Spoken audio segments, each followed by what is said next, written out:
بسم اللہ الرحمن الرحیم۔ السلام علیکم ناظرین۔ صبح دفتر کے لیے نکلنے لگا تو اچانک بیگم کی آنکھ کھل گئی۔ بولی ناشتہ کر لیا ہے؟ میں نے شرمندہ ہوتے ہوئے جواب دیا، نہیں بیگم نہیں کیا۔ ایک دم اٹھ کر بیٹھ گئی اور تیز لہجے میں بولی، ناشتے کے بغیر کیوں جا رہے ہو؟ ایسے تو نہیں ہو سکتا، میں آپ کو ناشتے کے بغیر نہیں جانے دوں گی۔ بیگم کی محبت دیکھ کر میرا دل بھر آیا۔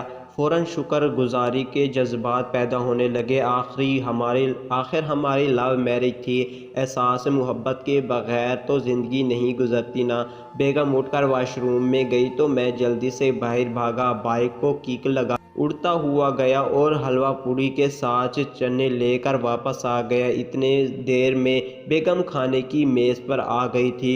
6 مہینوں میں ہمارے بیچ اچھی خاصی انڈرسٹینڈنگ بن چکی تھی۔ ہم دونوں نے مزے سے ناشتہ کیا اور ایک دوسرے کو پیار سے دیکھتے رہے۔ ناشتے کے بعد بیگم نے چائے کا پوچھا تو میں نے گھڑی دیکھتے ہوئے جلدی سے کہا، بیگم اب چائے کا وقت نہیں ہے، دفتر میں پی لوں گا۔ خدا حافظ کہہ کر جلدی سے باہر نکل آیا۔ پہلے ہی کافی دیر ہو گئی تھی، چائے بنانے لگ جاتا تو آدھا گھنٹہ اور نکل جاتا۔ ابھی دفتر جا کر باس کی انڈرسٹینڈنگ کا سامنا بھی کرنا پڑے گا۔